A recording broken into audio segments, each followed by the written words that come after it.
बोलिए श्री सदगुरुदेव की जय।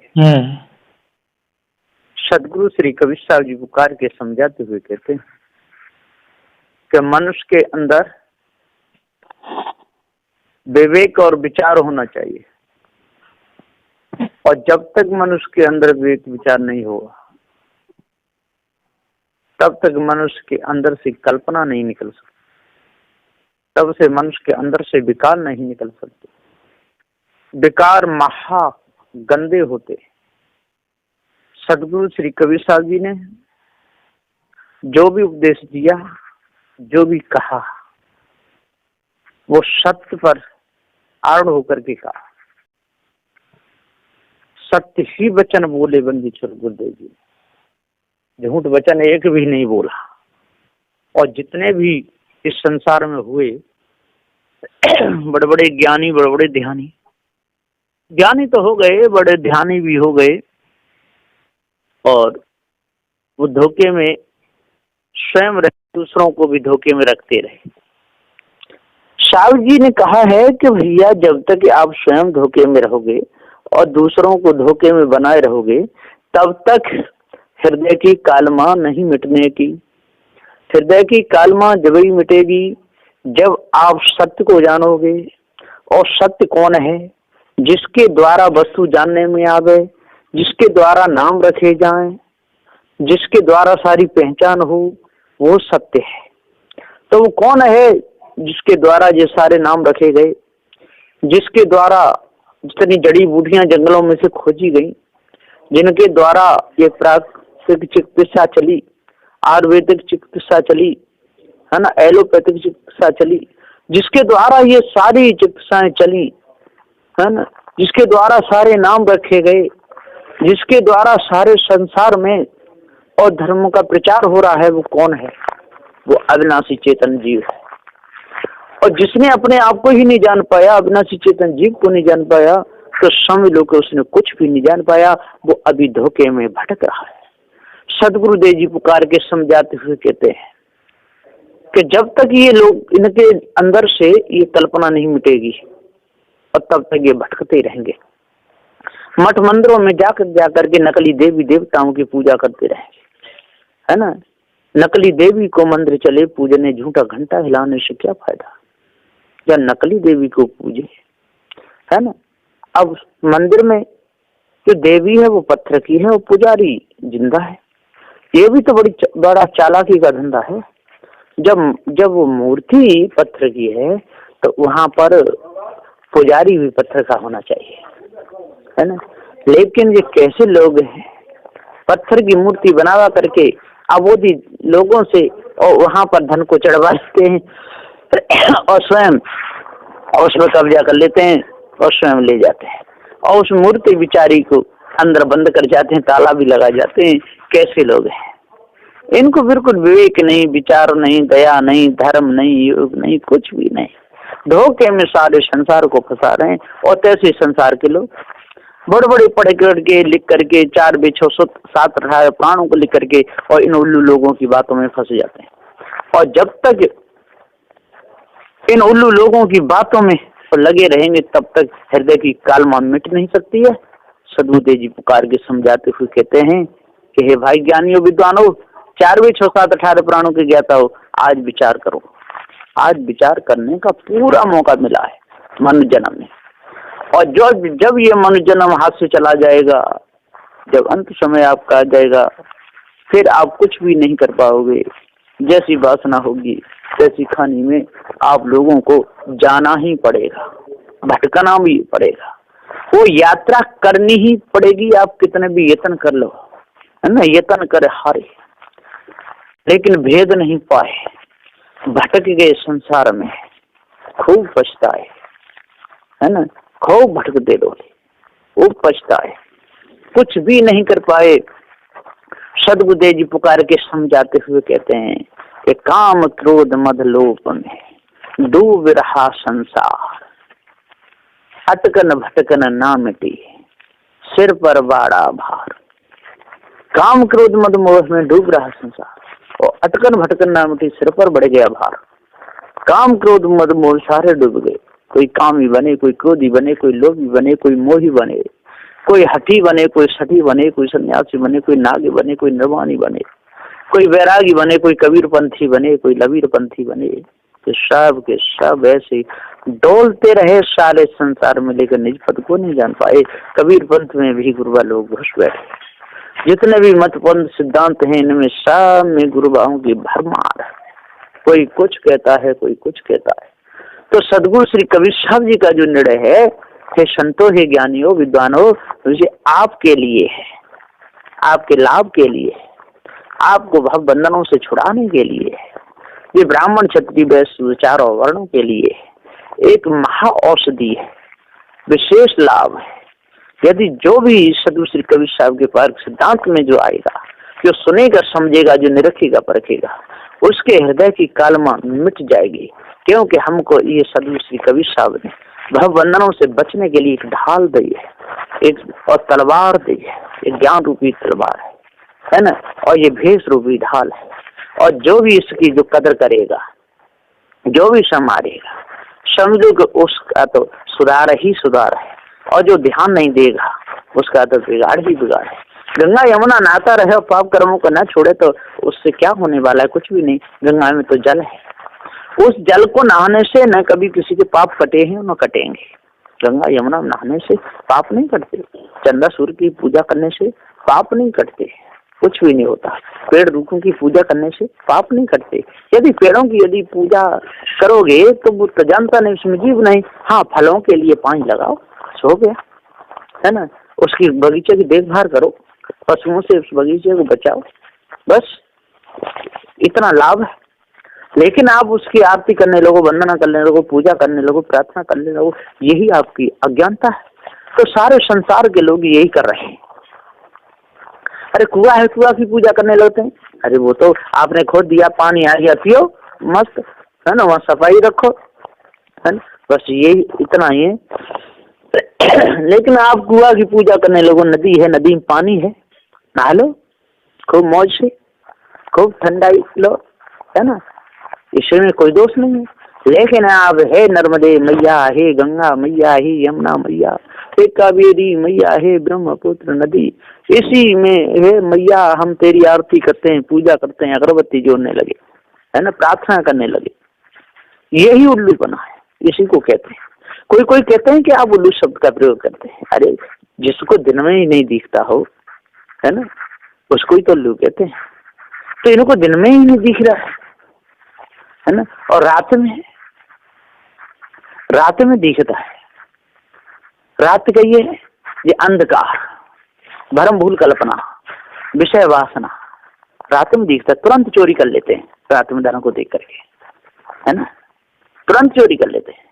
व्यभिचार में तुरंत लग जाते हैं, धोखेबाज धोखे में तुरंत लग जाते हैं, है ना, पत्थरों की मूर्तियों को पूजन लगते, यही तो रात्रि है।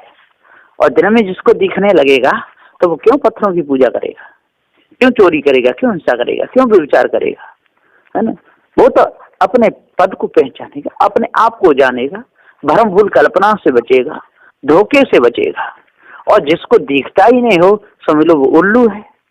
और प्रत्यक्ष दिख रहा है, प्रत्यक्ष में देखने में आ रहा है, उसका गुण धर्म सब देखने में आ रहे हैं कि तो पत्थर है, नहीं तो हथौड़ा बजा करके देख लो, उसकी आंखों में अगुदी करके देख लो, है ना, नाक पे हाथ लगा के देख लो श्वास चल रही है कि नहीं, वो टट्टी पेशाब करने जाता है कि नहीं, डोलता चलता फिरता है कि नहीं।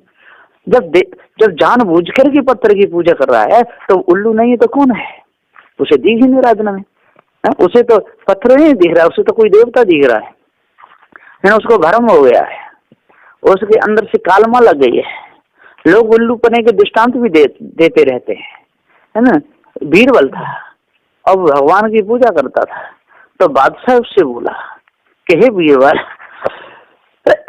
तू इनकी पूजा क्यों करता है? कि ये मूर्ति भगवान की है, इसलिए मैं इसकी पूजा करता हूँ। कि नहीं, ये भगवान कहाँ से मूर्ति है, बेकार है। एक बार और बादशाह की मूर्ति को और एक बुढ़िया और पूज रही थी। बादशाह ने कहे कि हे बुढ़िया, तू क्या कर रही है? कि मैं बादशाह की पूजा कर रही हूँ। कि ये क्या देख, ये तो मेरी मूर्ति है। सो बुढ़िया को उसने दरबार में रखा, उसकी सारी सुख सुविधाएं उसको की।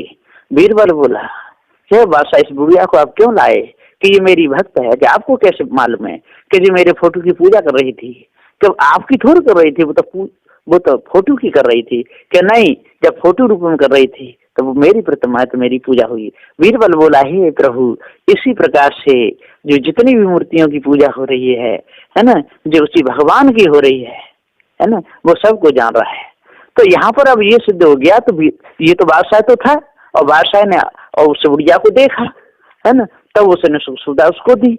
अब जिसको आप भगवान कहते हो, इसको आप देव कहते हो, उसकी पूजा हो रही है, तो वो तो है ही नहीं, है। तो जो है ही नहीं उसकी प्रतिमा पूजने से क्या फायदा, और जो है तो उसकी भी पूजने से क्या फायदा, उसको जाकर के पूजा कर। ये तो बुढ़िया बुढ़ियों का जो दृष्टांत दे करके लोग उल्लू बनाते रहते हैं। जब बादशाह वर्तमान में प्रत्यक्ष था तो बुढ़िया को जाकर के बादशाह की पूजा करनी थी, और भगवान तो दुनिया में है ही नहीं, और बना बनाए मूर्तियां पूजा कर रहे हैं, तो वो पूजा भी बेकार है और भगवान भी नहीं, दोनों प्रकार से बहुत मारे गए। तो सदगुरुदेव जी पुकार के समझाते हुए कहते हैं, चाहे हिंदू हो और चाहे मुसलमान हो, इनके अंदर से जब तक ये भ्रम नहीं निकलेगा, जब तक ये भूल नहीं निकलेगी, जब तक ये कालमा नहीं निकलेगी, तब तक ये बेचारे धोखे में ही अपने समय को बर्बाद करते रहेंगे, विषय वासना में फंसे और दूसरों को फंसाते रहेंगे, है ना। जो है ही नहीं, जो चित्तमन बुद्धि वाणी से परे है, उसकी प्रतिमा को पूजने से पाप लगता है ना, धर्म नहीं हो सकता है ना। जो दुनिया में है नहीं, जिसका रंग नहीं, रूप नहीं, आकार प्रकार नहीं, निर्गुण निराकार है, अगम अपार है, चित्त मन बुद्धि वाणी से परे है, उसकी मूर्तियों की पूजा हो रही है, तो ये पाप है कि पुण्य है ना। और जो जानबूझ करके, जो जिन्नाओं की पूजा छोड़ करके, जो संत गुरुजनों की पूजा छोड़ करके, जो माता पिता की पूजा छोड़ करके, जो पुत्र मंदिरों में पूजा करता है, सब में लोग भ्रमित है, वो भ्रम धोखेबाज है, वो जड़ाध्यासी है, वो अपने आप को धोखा दे रहा है। इसी प्रकार से जो मनुष्य जो अपने गुरुजनों को छोड़ करके, संत गुरुजनों को छोड़ करके, उनके उपकार को भूल करके उनकी पूजा नहीं करता, उनके पास में नहीं जाता, उनको समय पर पानी नहीं देता, उनके समय पर कपड़े नहीं धोता, उनकी सुख सुविधा को वो एक नहीं करता है, और मूर्तियों को बना बना करके पूजता रहता है।